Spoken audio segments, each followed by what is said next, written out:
মোৰ মনত এটা ডাঙৰ ইচ্ছা আছে খানাপাৰাৰ পৰা গুৱাহাটী বিমানবন্দৰলৈ আমি যদি ৰোপৱে এটা দি যাব পাৰোঁ তেতিয়াহ'লে আমাৰ বহুত টকা পইচাৰ খৰচ বাচি যাব প্ৰদূষণ মুক্ত হ'ব আজি তাৰো প্ৰাৰম্ভিক আলোচনা আমাৰ অভিযন্তাসকলৰ লগত বহি একেলগে আগবঢ়ালোঁ কামাখ্যা ৰেলৱে ষ্টেচনৰ পৰা মা কামাখ্যা মন্দিৰলৈ যোৱা আন এটা ৰোপৱেৰ কাম কাজো ইতিমধ্যে আমি হাতত লৈছোঁ এনেকৈ এখন আমি লাহে লাহে আধুনিক আৰু বিকশিত অসমৰ দিশলৈ গতি কৰিছোঁ অহাকালি দিনটো আমাৰ বাবে আৰু এটা প্ৰাপ্তিৰ দিন আজিৰ পৰা কেইমাহমান আগতে আমি এটা আঁচনি আৰম্ভ কৰিছিলোঁ মহিলা উদ্যমিতা আঁচনি অৰ্থাৎ অসমৰ আত্মসহায়ক গোটৰ সদস্যসকলক ব্যক্তিগতভাৱে উপাৰ্জনমুখী কামত জড়িত কৰিবলৈ 10,000 টকাকৈ আমি সহায় কৰিম এই 10,000 টকাৰ সৎব্যৱহাৰ হ'লে ভৱিষ্যতে আমি 25,000 টকা আৰু 25,000 টকাও উৎপাদনমূলক কামত ব্যয় কৰিলে ভৱিষ্যতলৈ বেংকৰ সৈতে 50,000 টকা যেতিয়া মই এই আঁচনিটোৰ কথা কৈছিলোঁ মহিলা সমাজে অত্যন্ত উৎসাহেৰে আগবাঢ়ি আহিছিল আঁচনিটো ৰূপায়ণৰ নীতি নিয়ম পালন কৰোঁতে কিছু সময় লাগিলে কংগ্ৰেছে উলিয়াই দিলে যে মুখ্যমন্ত্ৰী এনেই কৈছে মহিলাসকলক ঠগালে মহিলাসকলক পইচা কেতিয়াও নিদিয়ে অহাকালি বিহালীত এই আঁচনিটোৰ আমি শুভ উদ্বোধন কৰিম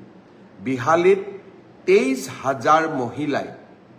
এই আঁচনিটোৰ প্ৰথম পৰ্যায়ৰ 10,000কৈ টকা লাভ কৰিব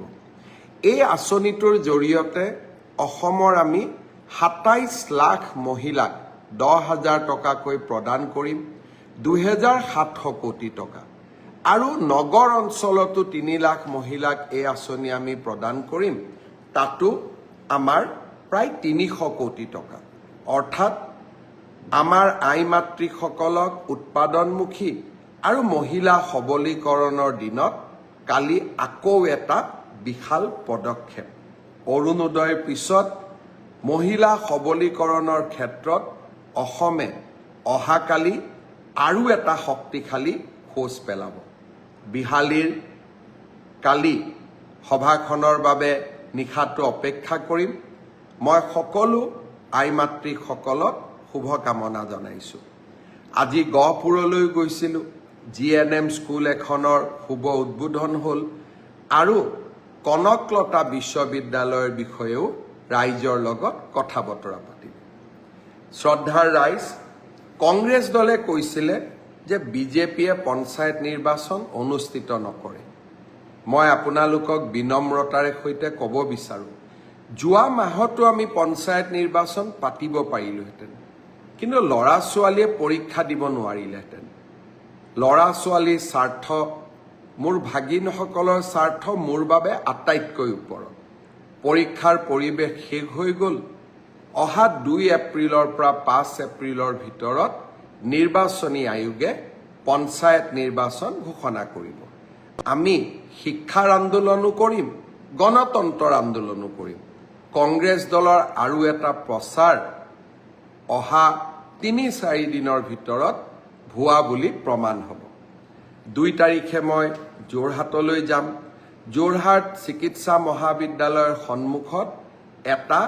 এখন সুন্দৰ উৰণীয়া সেতুৰো শুভ উদ্বোধন কৰিম আৰু 2 তাৰিখে সন্ধিয়াও আমি সমগ্ৰ অসমতে ইতিমধ্যে আৰম্ভ কৰা খেল মহাৰণৰ জিলা পৰ্যায়ৰ প্ৰতিযোগিতাসমূহো গুৱাহাটীত আৰম্ভ কৰিম এই কথাখিনি কৈ থাকোঁতে মোৰ এটা কথা মনত পৰিলে যেতিয়া পঞ্চায়ত নিৰ্বাচন হ'ব একাদশমান শ্ৰেণীৰ 3খন পৰীক্ষাৰ যি প্ৰশ্ন কাকত ফাদিল হৈছিল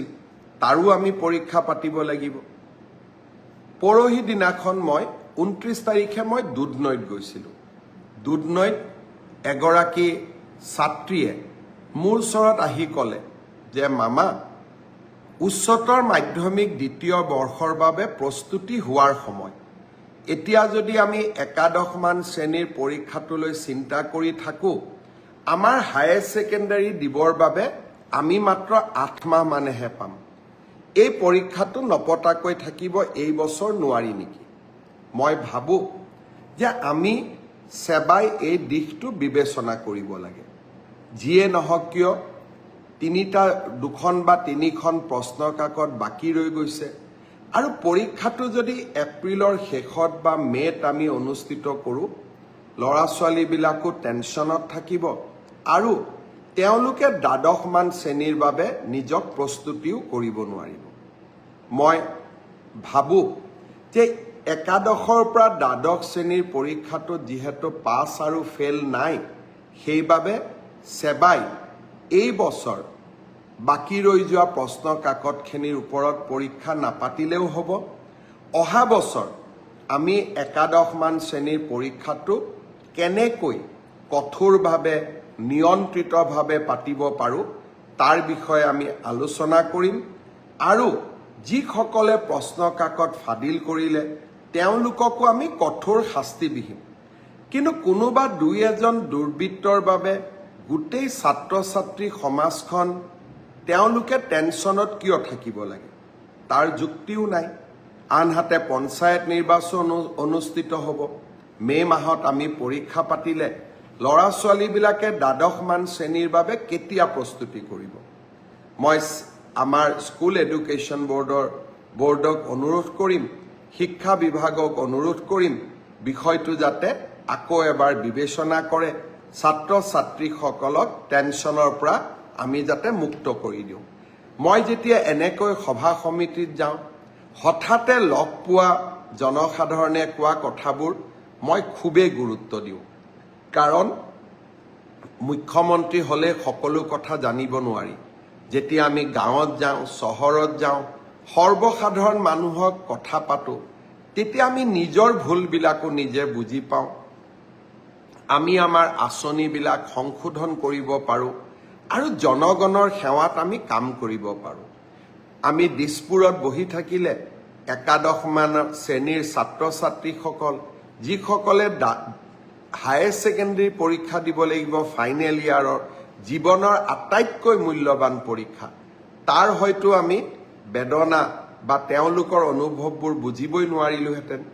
দুধনৈত গৈ মোৰ ভাগিন ছাত্ৰীজনীৰ মুখেৰে শুনা কথাখিনি মোৰ মনত লাগিল যে ই যুক্তিৰ ওপৰত প্ৰতিষ্ঠিত। সেবাই নিশ্চয় এই দিশত বিচাৰ বিবেচনা কৰিব আৰু ছাত্ৰীসকলক প্ৰস্তুত হ'বলৈ সময় আৰু সুবিধা উলিয়াই দিম।